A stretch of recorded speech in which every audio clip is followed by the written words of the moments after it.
Semuanya, selamat datang di Monologika episode 18 bersama aku, Ella. Hari ini aku mau bahas satu hal yang menurutku deket banget nih sama kehidupan kita sebagai anak kuliahan, yaitu pop culture. Kalau dipikir-pikir, K-pop, anime, sampai film-film barat, intinya budaya populer tuh bener-bener punya pengaruh yang gede banget ya ke cara kita belajar bahasa dan ngelihat dunia yang lebih luas. Aku baru sadar, alasan kita bisa ngerti kata-kata kayak opa, senpai, atau bro itu bukan gara-gara kelas grammar, tapi karena tontonan dan musik yang kita konsumsi tiap hari. Nah, di episode ini aku mau cerita nih kenapa pop culture bisa jadi jembatan paling efektif buat kita belajar bahasa asing. Jujur aja nih, sebagian besar dari kita pasti belajar bahasa asing tuh bukan dari buku tebal, tapi dari hal-hal yang fun. Misalnya K-pop. Awalnya kita mungkin cuma tertarik nih sama salah satu grup atau salah satu idol aja. Lama-lama kita jadi dengerin kan musik-musiknya. Habis itu kepo deh sama arti dari liriknya.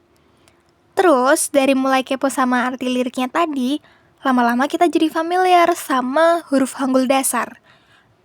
Makin lama, kita jadi tahu deh pola kalimat simbol kayak annyeonghaseyo itu artinya apa kabar, dan gomawo artinya terima kasih.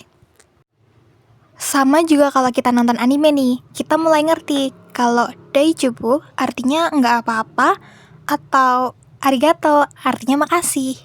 Walaupun awalnya cuma ditonton pas lagi gabut, tapi ternyata pelan-pelan ada yang nempel juga kan? Menurut aku, salah satu hal paling keren dari pop culture itu adalah kita belajar, tapi ngerasa kayak lagi nggak belajar. Misalnya nih ya, kita sering nontonin film barat atau vlog dari bule-bule. Karena sering dengar, lama-lama kan kita jadi hafal nih ekspresi natural kayak pengucapan seriously? Come on, no way. Kata-kata pendek kayak gini kan akhirnya kita pakai tuh di tongkrongan. Sometimes justru bikin bahasa jadi lebih hidup. Ini dia bedanya dengan belajar di textbooks. Kalau di buku kita diajarin kalimat, may I borrow your pencil? Tapi di film orang lebih bilang kayak, hey, you got a pen? Real, simple, and relevant. Pop culture bikin bahasa terasa useful, bukan sekedar materi ujian aja. Selain bahasa, pop culture juga ngebuka pintu kita buat tahu budaya negara lain nih.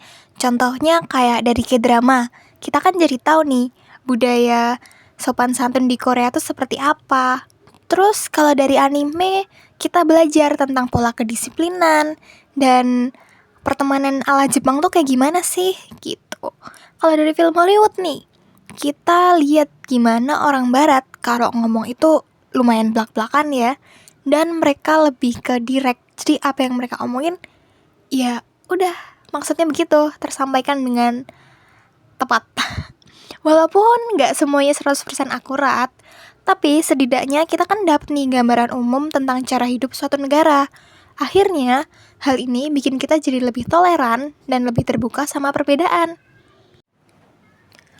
Efek pop culture sendiri untuk mahasiswa nih ada banget ya. Yang pertama, dia bisa menjadi motivasi belajar kita. Karena sekarang kan udah banyak anak-anak generasi muda yang mengambil jurusan bahasa Korea atau bahasa Jepang yang awal-awalnya karena ngefans nih sama budaya dan bahasa dua negara tersebut. Terus ke pilihan komunitas kali ya. Karena anak-anak yang tertarik dengan bahasa dan budaya suatu negara, mereka cenderung akan bergabung ke komunitas yang punya minat sama-sama mereka. Salah satunya, ya ini, UKM Bahasa Asing Safel ini teman-teman. Lanjut ke kreativitas. Banyak tugas kampus yang kita kerjain tuh terinspirasi dari budaya-budaya asing nih. Mulai dari short movie, analisis budaya, gaya presentasi, atau tema acara nih. Walaupun pop culture ini bermanfaat, tetap perlu diingat ya, kalau belajar bahasa dan budaya asing itu nggak hanya lewat film dan musik aja, tapi kita juga harus cari referensi yang valid biar nggak salah paham. Buat awalan, pop culture adalah langkah yang paling natural nih, paling seru, dan paling bisa bikin kita konsisten.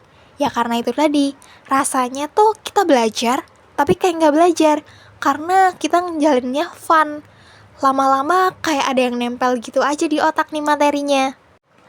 Thank you so much udah dengerin sampai ke akhir. Sampai ketemu lagi di podcast Monologika episode berikutnya. Bye!